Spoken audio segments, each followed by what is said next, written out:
아마 여러분 마가릿 대처라는 분 이름을 들어봤을 겁니다.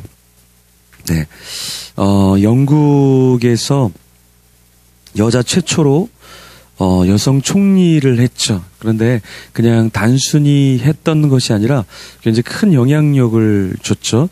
1979년 그때 태어나신 분이 아마 여기 있을 수 있겠는데요.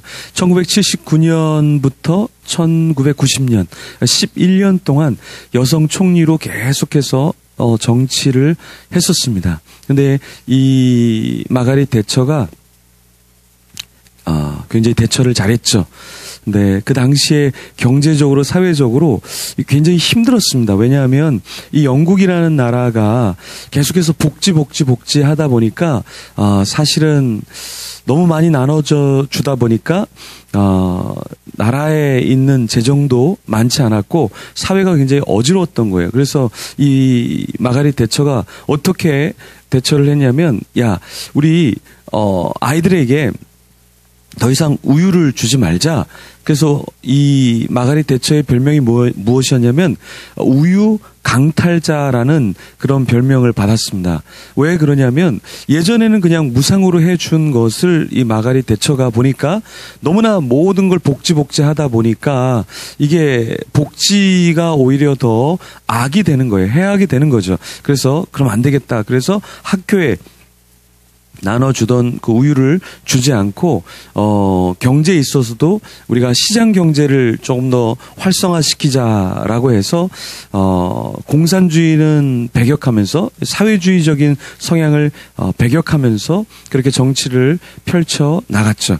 여러분, 이렇게 한 시대의 흐름이 흘러갈 때 우유를 주다가 멈춘다. 예를 들어서 또 사회주의적인 경향으로 나가다가 그런 부류의 사람들을 이렇게 억제할 때 그 사회 안에서 어떤 파장이 일어나겠습니까? 어떤 공격들이 올까요?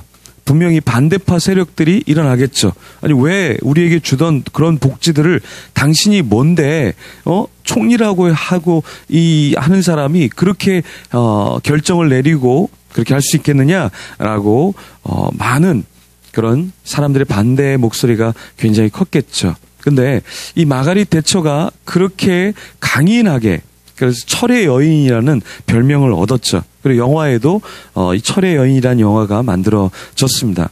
근데 어떻게 이 여인은 그렇게 오랜 동안 정치를 하면서 꿋꿋하게 그것을 지켜나갈 수 있었을까? 그 사람이 죽을 때 그 사람의 묘비, 그리고 그 사람의 말되어지는 것을 보면 어떤 사람인지를 우리가 알 수 있죠. 마가릿 대처의 그 손녀가 이 여인이 죽었을 때 어떤 성경 구절을 읽었냐면 오늘 우리가 읽었던 에베소서 6장 10절에서 20절의 말씀을 낭독했다라는 거예요. 그 말은 무엇이냐면 이 마가릿 대처가 하나님을 사랑하는 딸로서 가장 많이 묵상했던 그 말씀 구절이 바로 오늘 이 구절이라는 것입니다. 그러니까 우리 여기에 계신 아름다운 우리 여성분들 이 말씀을 많이 읽으시면 나중에 그 마가릿 대처보다 더 위대한 그런 여인이 될 겁니다. 예, 아무도 예, 우리 경순이는 안 읽어도 돼요. 마가릿 대처보다 더 강인하고 남자들을 때리기까지 하니까 이 말씀을 덜 읽어도 괜찮습니다. 나머지 우리 여인들은 다 이 말씀을 계속해서 묵상해서 읽어야 됩니다. 근데 오늘 이 말씀의 10절에 보면 주 안에서와라 그랬습니다. 그 힘의 능력으로 강건하여지고 그러는데 힘의 능력으로 강건해지라고 말씀하고 있는데 그 전제가 무엇이냐면 그 배경이 무엇이냐면 어디 안에서라고 말씀하고 있어요? 네, 주 안에서. 오늘 새벽에 이렇게 아침에 그 밴쿠버에 있는 목사님의 글을 읽었는데 그 목사님이 이런 묵상을 했더라고요. 우리 십계명에 보면은 어떤 말씀이 있습니까? 부모를 공경하라. 라는 말이 있죠. 그러니까 부모를 공경하라. 그런데 이 한 절을 놓고 묵상하면서 목사님이 거기에 적었던 내용이 무엇이냐면 지금 세습을 하고 있는 시끄러운 교회가 있죠. 그 교회의 그 아들이 이 말씀을 잘 적용한 것 같지만 그렇지 않다라는 거죠. 왜요? 분명히 부모의 말에는 순종을 했지만 부모를 공경했지만 하나님을 공경하지 않았다라는 거예요. 그럼 무슨 말이냐면 주 안에서 부모를 공경해야 되고 주 안에서 우리가 서로 사랑해야 되는데 이 주 안에서라는 게 빠지면 결국에는 부모를 공경해도 그것이 인본주의적인 결과가 이루어질 수밖에 없다라는 거예요. 오늘 본문에서도 주 안에서 어떻게 하라고 그랬어요? 강건해지라고 말씀하고 있거든요. 그러니까 우리가 참 강건해지려고 많이 노력합니다. 그렇죠? 어떤 사람을 붙잡고서 어떤 걸 의지해서 강해지려고 하는데 오늘 본문에서는 주 안에서 우리가 강건해야 된다라는 것을 말씀하고 있어요. 그래서 누구의 힘으로 우리가 서야 되는가라고 했을 때 주님의 힘으로 서야 하는 것이고 어떻게 살아야 되는 것인가 이 구절은 무엇을 말씀하시냐면 주님이 원하시는 대로 살아야 한다라는 것을 우리에게 알려주고 있어요. 저도 페북에다 계속해서 그 세습에 대해서 글을 적고 있는데 글을 적고 있는 이유가 여러 가지가 있는데 그 중에 하나는 세습이 문제가 없다라고 생각하는 사람들이 의외로 많습니다. 그리고 세습하려는 사람들이 한국교회에 굉장히 많아요. 그리고 세습이 뭐가 문제인지 모르는 사람도 굉장히 많습니다. 그래서 제가 계속해서 글을 올리고 있는데요. 세습이라는 것, 그것이 왜 문제냐면 결론적으로는 주 안에 있게 되지 않는다라는 거예요. 주 안에 있지 않기 때문에 이루어진다라는 거예요. 왜 그러느냐? 그것이 우상화에 빠지기 때문에 그래요. 뭐의 우상화? 첫 번째는 자식이 우상이 되는 거예요. 자식이 너무 안쓰러운 거죠. 그러니까 그것을 다른 사람에게 하나님이 누구에게 이것을 넘겨줄지 계승해 줄지 기도하지 않고 결국에는 자기 자식을 보니까 고생할 것 같으니까 넘겨주는 거죠. 자식이 우상화가 된다라는 거예요. 두 번째는 뭐의 우상화냐면 사실은 돈의 우상화예요. 그 명성교회 같은 경우는 1년에 헌금이 1,000억 정도라 그러죠. 그러면 일반적인 사회에서는 1조 원에 해당되는 기업체라고 이야기를 합니다. 그러니까 이 돈이라는 거, 물질이라는 거, 그것이 같이 맞물려 있다라는 거예요. 그러니까 세 번째는 무엇이냐면 결국에는 자신이 자신을 위해서 우상화를 만드는 거예요. 왜요? 그걸 만들면서 명성교회 은퇴한 목사님은 설교를 못하게 되어 있습니다. 원로 목사님은 설교를 안 하게 되어 있습니다. 그런데 그 명성교회는 그 김상환 목사님이 설교를 합니다. 자기가 은퇴를 하고서 아무도 안 뽑아요. 후임자를 아무도 안 뽑아요. 그리고 자기가 설교를 하고 있어요. 네. 목회자가 설교하는 건 당연하지만 대한민국의 모든 은퇴한 목사님, 원로 목사님은 교회에서 설교권이 없습니다. 여러분도 마찬가지로 여러분이 교회에서 지금은 막 이렇게 섬기고 있지만 70세가 되면 우리나라는요 70세가 딱 되면 권사, 장로를 다 내려놓게 되죠. 그럼 어떻게 되냐면 교회에서 어떤 것에 대한 부장이나 어떤 앞에서 섬기는 직분이 주어지지 않습니다. 저도 이걸 몰랐는데 진짜 깜짝 놀랐는데요. 그게 너무나 어려운 거예요. 서러운 거예요. 교회에서 그렇게 많은 걸 했는데 70세가 되면 모든 부장의 자리와 모든 직함들을 교회에서 내려놓고 섬길 수가 없어요. 그래서 그것에 대한 어려움들을 제가 권사님들과 어르신들을 만나 뵈면서 조금 알게 됐는데 여러분도 섬길 수 있을 때 가장, 부가장 섬김이 할 수 있을 때 지금 이게 하세요. 지금도 많이 연로하시고 힘드시고 병들고 그러는데 나중에는 진짜 할 수가 없더라고요. 근데 그 남들이 다 못하는 그것을 자기가 우상화되어서 자기가 신이 되어서 자기가 주권자가 되어서 그거를 자기 마음대로 나는 설교할 거야. 이렇게 교회를 해야지라는 그 자리에 계속해서 머물러 있다라는 것은 교회 주인이 하나님이 아니라 자기가 그것에 끝까지 자기의 권력과 명예를 유지하려고 한다라는 거예요. 그래서 그것이 문제라는 것입니다.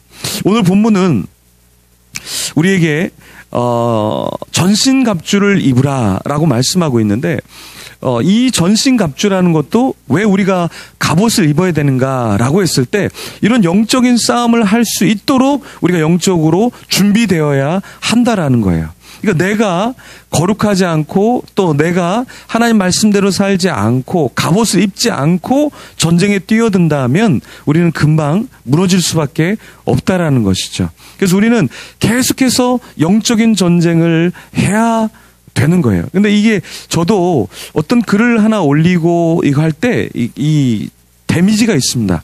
여러분은 제가 뭐 동성애 반대할 때, 뭐 신천지 반대할 때, 또 뭔가 이런 세습에 반대할 때, 저 목사님은 그냥 떠드는구나, 그냥 마음 편하게 얘기하는구나. 절대 그렇지 않다라는 거예요. 이게요, 여러분, 데미지가 엄청납니다. 데미지가 엄청나요. 예.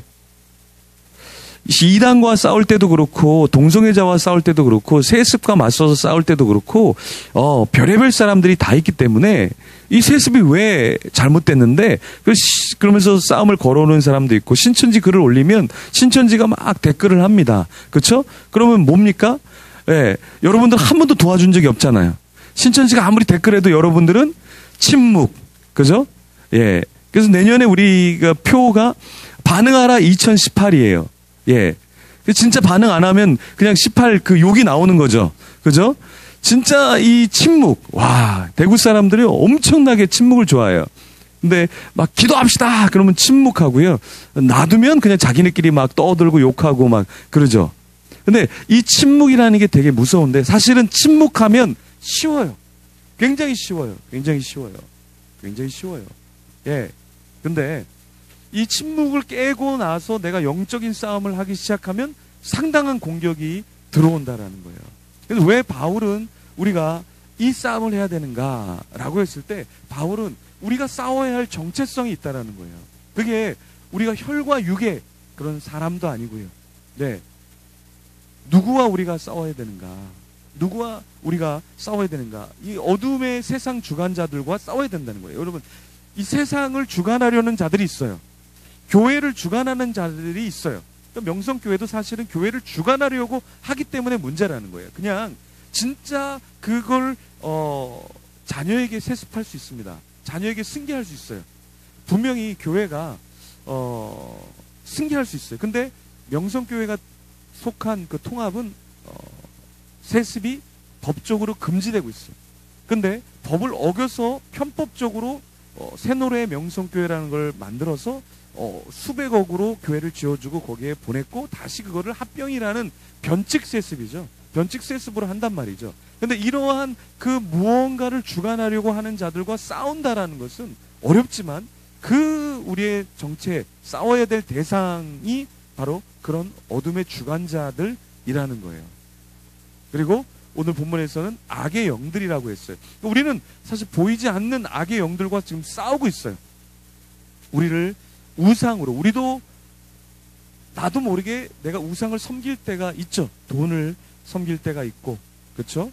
쾌락을 섬길 때도 있고, 명예를 섬길 때도 있고, 자기 게으름의 우상에 빠져서 그걸 따르면서 만족해하면서 그게 만족이라는 게 있단 말이에요. 게으름에도 만족이 있고, 돈을 우상시하면서도 거기에 주는 만족이 있고, 쾌락이 주는 만족이 있고, 자기 위안이라는 만족이 있고, 예. 이런 것들이 우리에게 올 때 우리는 거부하지 못하는 거예요. 자기가 우상화된 사람도 있어요. 철저히 자기가 우상화된 사람도 있고요. 그런데 그런 것들을 조장하는 악의 영들에 대해서 우리는 싸워야 된다는 거예요. 그래서 오늘 본문에서는 전신갑주를 입어라. 그 전신갑주가 뭡니까? 네, 이 성령 하나님과 관련된 거예요. 허리띠에 대해서 이야기하는데 진리의 허리띠. 진리의 허리띠. 그러니까 우리가 갖추어야 할 것은 세상이 말하는 어떤 스펙과 커리어가 아니에요. 우리가 갖춰야 될 건 진리의 허리띠. 그러니까 허리띠인데 무엇이 우리에게 필요하냐면 진리의 허리띠. 진리를 우리가 붙잡고 진리에 의해서 둘러싸여져야지 그게 악의 세력에 대항해서 무기가 된다는 거예요. 우리가 생각할 때 뭐 진리가 무슨 대단한 건데. 근데 진짜 힘은 어디 있냐면 진짜 힘은 우리가 진리를 붙잡을 때 거기에서 힘이 있는 거예요. 의의 흉배. 가슴에 그 보호하는 것을 붙이는데 그게 의의 흉배. 호심경을 붙이게 된다는 거예요. 근데 그게 뭐야? 근데 사탄이 제일 무서워하는 게 뭐냐면 의로움, 거룩함, 진리, 평안.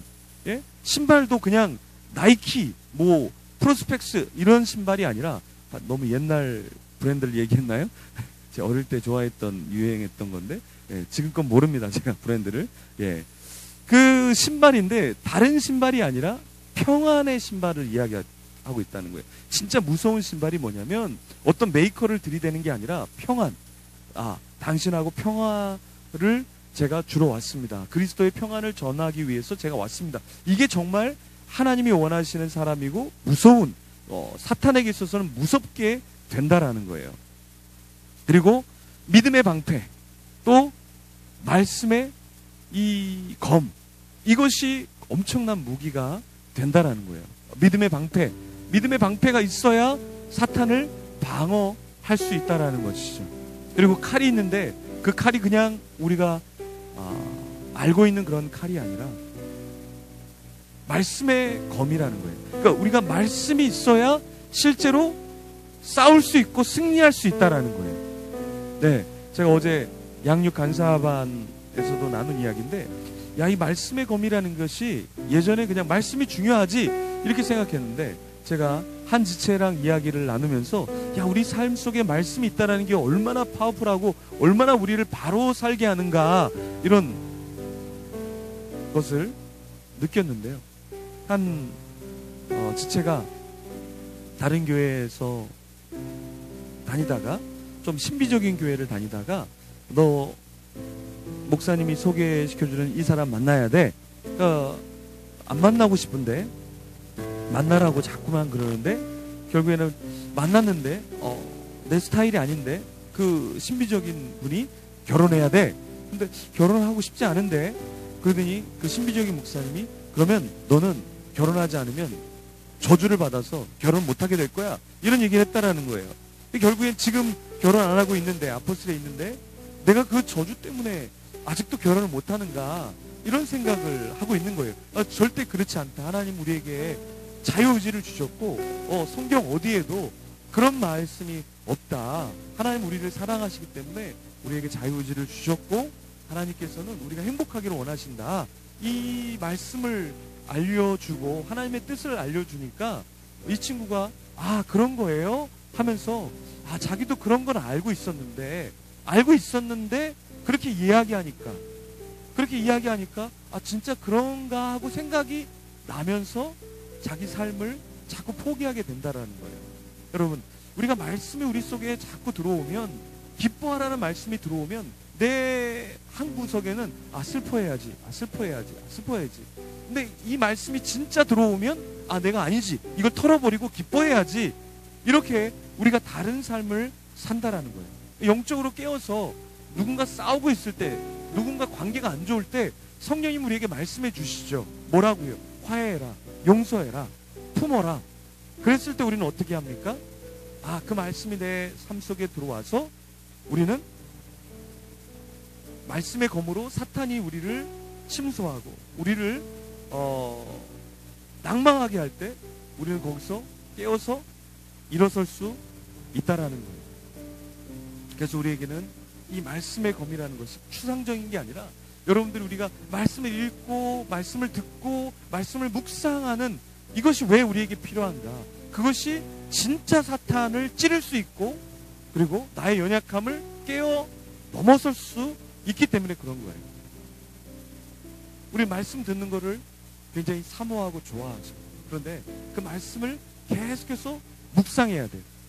근심과 걱정을 묵상하는 것이 아니라, 미래의 불안을 묵상하는 것이 아니라 하나님의 말씀을 계속해서 묵상해야 되는 거예요. 그리고 다시 읊조리는 거예요. 그리고 그것을 나만 갖고 있는 게 아니라 다른 사람에게 나눠 주어야 한다라는 것이죠. 사도 바울은 오늘 우리에게 세 가지를 마지막으로 이야기하고 있어요. 목회적으로 첫 번째, 우리가 무엇을 하기를 원하냐면 지체를 위해서 기도하기를 원하고 있어요. 18절 말씀에 모든 기도와 간구를 하되 항상 성령 안에서 기도하고 이를 위하여 깨어 구하기를 항상 힘쓰며 여러 성도를 위하여 구하라. 우리가 무엇을 하기를 사도 바울은 원하냐면 모든 기도와 간구하되 항상 성령 안에서 기도하고, 우리가 기도하기를 원하고 있어요. 우리는 기도해야 되는 존재죠. 그런데 나만을 위해서 기도하는 자가 아니라 뭐라고 말씀하고 있어요? 18절 끝에 여러 성도를 위하여 구하라. 왜요? 우리 지체들, 우리 주위에 있는 지체들은 어떤 낭만과 좌절과 시험에 빠져 있을 수 있거든요. 그렇기 때문에 우리는 어떻게 해야 되냐면 그들을 위해서 기도해 주는 거예요.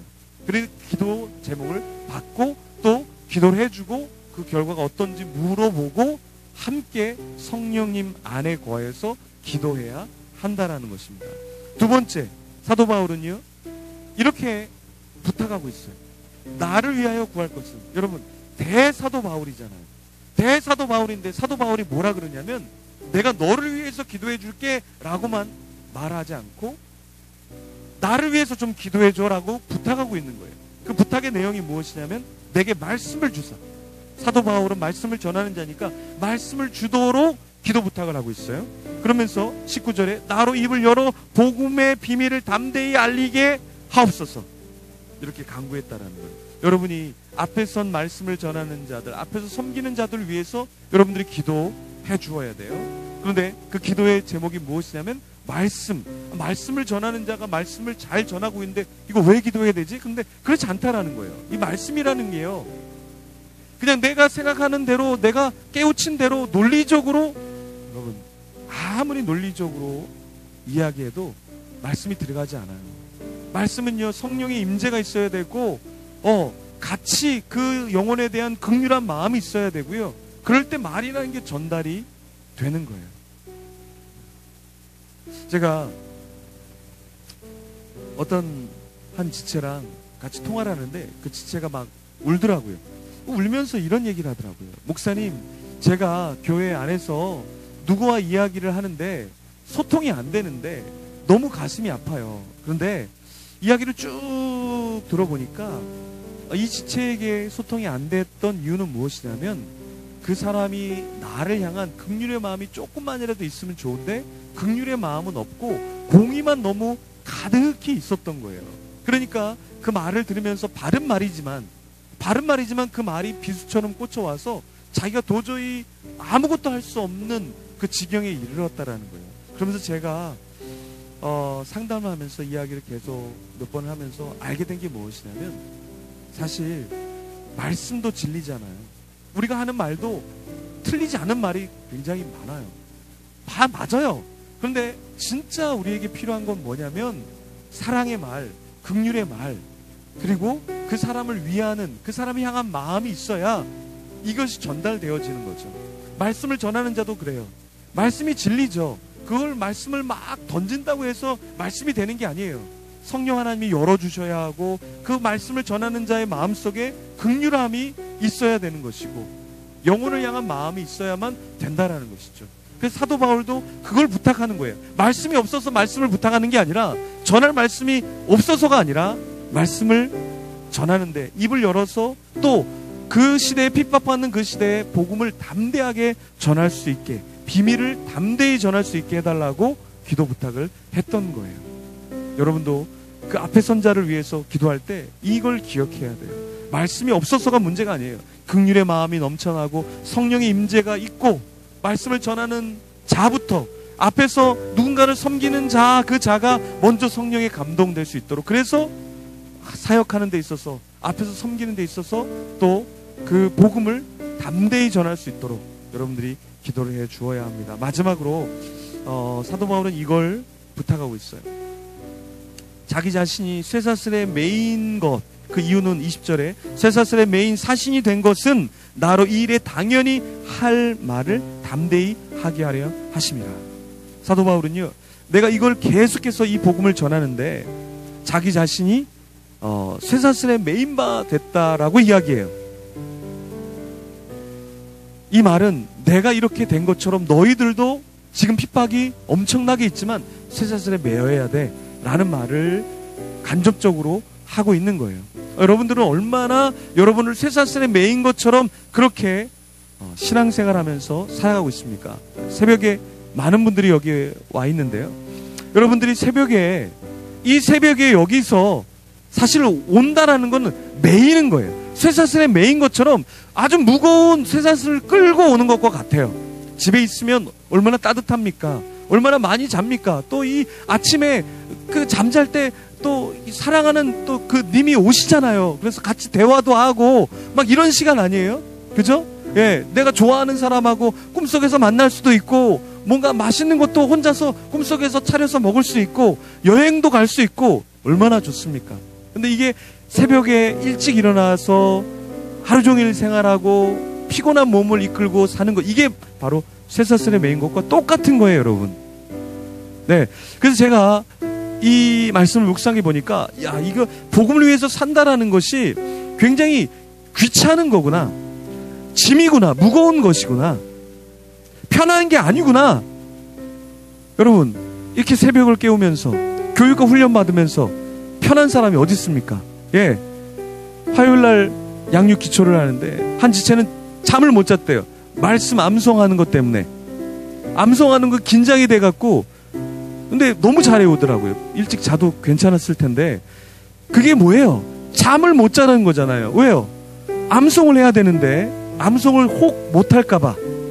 어떤 지체는요, 암송을 하는데 동그라미는 안 쳐요. 넌 왜 동그라미 안 치냐? 그러면 자기는 자기가 다 암송했는지 잘 몰라서 긴가민가. 근데 늘 잘 외워요. 늘 잘 외우는데 거기에 대해서 확신이 없어서 자기는 잘 못 치겠다. 그리고 암송 외우고 나서 점검을 받은 뒤에 내가 암송을 했구나, 이래요. 근데 그 속에서 얼마나 피곤함이 있겠습니까? 근데 이게 바로 무엇이냐면 쇠사슬에 매인 거예요. 여러분은 매여 있습니까? 네, 저도 개인적으로 매이려고 그래요. 양육 간사반을 이제 제가 한 3개 정도를 이제 일주일에 맡게 되고, 토요일 날은 또 초신자 교육을 하고, 리더 교육 끝난 뒤에 또 임원도 만나고, 예, 또 양육 기초도 하고 양육 고급도 하고 여러 가지를 합니다. 근데 왜 제가 이걸 많이 하려고 하냐면 매이려고요. 쇠사슬에 매이려고요. 그 매이는 게 있어야 사람은 교훈을 받고 성장하고 성숙하게 되는 거예요. 내 멋대로 모든 시간을 24시간 다 보낸다고 해보십시오. 전혀 사람은요, 성숙하지 않아요. 매인바가 돼야 돼요. 피곤하죠. 새벽을 깨우는 거 피곤해요. 교육훈련 피곤해요. 섬기는 거 피곤해요. 근데 그 매임을 통해서 무엇이 증거되냐면 복음이 증거되는 거예요. 내 삶 속에 복음이 증거되는 거예요. 바울은 그래서 내가 이 쇠사슬에 매인 사신이 된 것은 내가 당연히 할 말을 담대하게 하기 위함이라. 그러면서 이것에서 꺼려하지 않았어요. 당연시 여겼어요. 그 쇠사슬에 매이고 감옥에 가는 것을 통해서 드러나는 것은 하나님의 영광이기 때문에, 자기는 없어지지만, 자기는 그 형장에서 죽음으로 사라지지만 주님이 증거되기 때문에 자긴 괜찮다라는 마음을 가졌어요. 여러분도 이 교육과 훈련, 선교에 헌신하는 것, 그리고 이 새벽에 헌신하는 것, 이걸 여러분들이 쇠사슬에 매인 거예요. 맞아요. 피곤하고 지치고 힘겹고 정말 무거운 그 쇠사슬을 끌고 가는 것과 똑같아요. 그렇지만 그걸 멈출 때 복음이 멈춰지게 되고, 내가 주를 향한 열심이 멈춰지게 되고, 내가 게을러지고 내가 타락하게 되는 거예요. 그래서 여러분들이 이 쇠사슬에 매인 것을 포기하지 않고 끝까지 그 쇠사슬을 끌고서 주님 오실 때까지, 주님, 제가 사도 바울이 쇠사슬에 매인 것처럼 나도 인생에서 나의 쇠사슬에 매여서 내가 여기까지 주님 앞에 힘겹지만 왔습니다 라는 고백을 하는 가운데 주님의 끌어안음과 주님의 긍휼과 주님의 사랑을 받는 아포스톨 여러분이 되기를 간절히 축원합니다. 우리 같이 기도하겠습니다. 말씀을 기억하면서 내가 우상에 빠지지 않게 하여 주시옵소서. 전신갑주를 입게 허락하여 주시옵소서. 내가 쇠사슬에 매인바 되게 하시고 그리스도의 복음이 증거되게 허락하여 주시옵소서. 우리 말씀을 기억하면서 우리 기도하며 주 앞에 나아갑니다.